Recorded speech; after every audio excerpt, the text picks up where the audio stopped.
Hello everyone, in last video we have deployed our ESXI 7.0 server using VMware. In today's video we will deploy our first virtual machine using ESXI 7.0, and you can see that we have 7.0 appliance ESXI installed. First, what you have to do, open your browser and you have to hit this IP address on the browser. Then you have to provide your username and password that you have registered during installation. So you can see that we have logged into our ESXi host. This is our first host. In the future we will add more than one host to make the cluster. Right now you can see the version, we have 7.0. you can see the CPU, memory and storage right now we don't have, so we have to add one data store so that we can create our VM. If you can go to the VM section, you can see the option create a registered virtual machine. So just click on this. You have three ways to deploy virtual machine. Number one, create a new virtual machine. Second, you can deploy the virtual machine from the OA file. Third, you can register a VM from the already deployed VM. Basically, when you create a new virtual machine, you have to assign ISO image, but when you create the virtual machine from the OA file, you just have to select the OA file and you have to import. It will auto select the memory and required CPU, and your VM will be ready in a minutes once the import will done. So right now we will go with the create a new virtual machine. In next video I will discuss about the OA and the registered and existing virtual machine. So what you have to do right now, just click on the create a new virtual machine and click next. Here you have to assign a virtual machine name. So I will give my first VM mean virtual machine. Always select the compatibility with the higher version, because higher is compatible with the other one. Select the data store and assign the CPU. I will assign 2. The minimum RAM range is the minimum RAM range is 4 megabytes. So I will select the 2 gigabyte. Right now I have a 16 gigabyte on my host, so I will assign the 2 gigabyte to my virtual machine. Select the required RAM. You can upgrade. If you have more, you can give more RAM. It is up to you. Just do not change any setting. If you want to change, you can, but right now I will not go to detail. Just give the 20 gigabyte to your virtual machine, and these are the other option available, but right now I will not go in the detail. In the CD DVD drive we have to select the ISO image, but right now I will not select any ISO image. First I will deploy my virtual machine. Once my virtual machine is done, then I will mount the ISO image. So here you can see the final setting and click on the finish button. Once you will click on the finish button, you can see your virtual machine on the virtual machine section. Just click on the edit setting and go to CD DVD drive.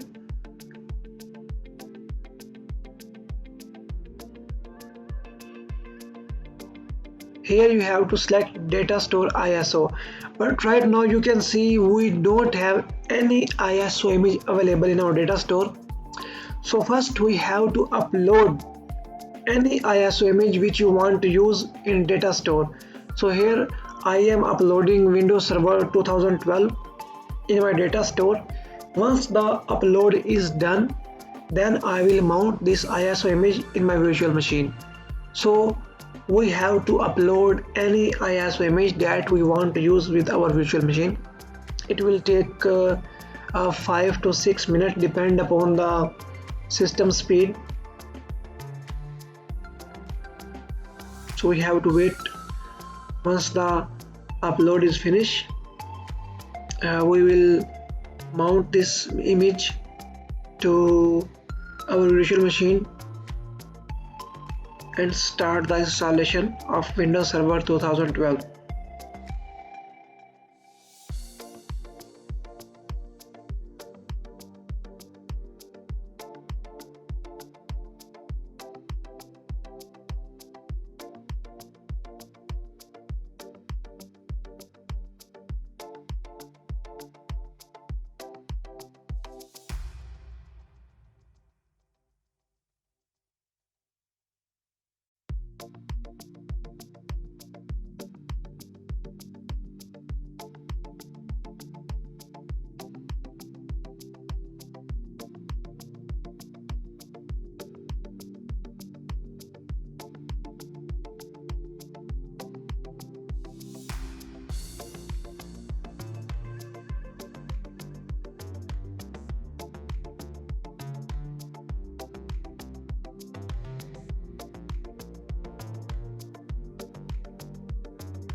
So here you can see our upload is done. Our Windows Server 2012 is uploaded in the data store. If you click on this, you can see the size 3.52 gigabyte. Just you have to go to CD drive and select ISO image, and you have to click this button and click finish. So our virtual machine is ready for the deployment. Just click on the power on button. It will start the installation of Windows Server 2012. So here you can see that we have power on the virtual machine, and installation of Windows Server 2012 is started. So we have to complete the installation steps for the Windows Server 2012.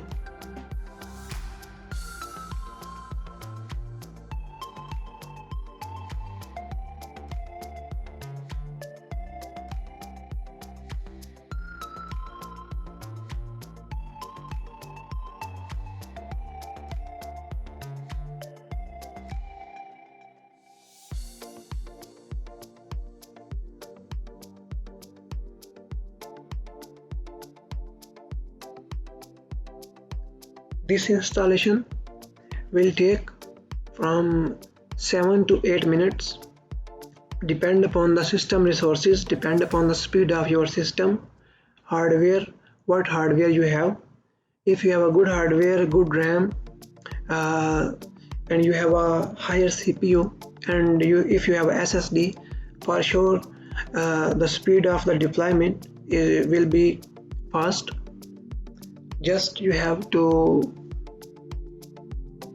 follow these steps to deployment of Windows Server 2012 on ESXI 7.0.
installation is done. Here we have to assign password for the server. Please keep this password with you. If you forget, you cannot log into your virtual machine. So keep the password with you, or keep the easy password so that you cannot forget. So it is now finalizing the settings of the VM. After that, this virtual machine will be ready to use.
So installation is finished. Here we have to log into our virtual machine. So just we have to press Ctrl or Delete. We have to send this key and put the same password that you have configured during installation.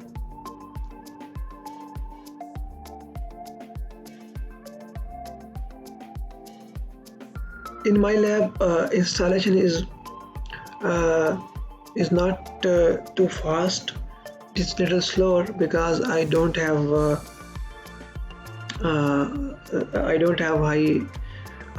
good hardware. I only give 4 GB RAM and 2 CPU to my virtual machine, so it is a little slower. Let me tell you one thing. I have NAT adapter in my VMware 15 where I have deployed the ESXI.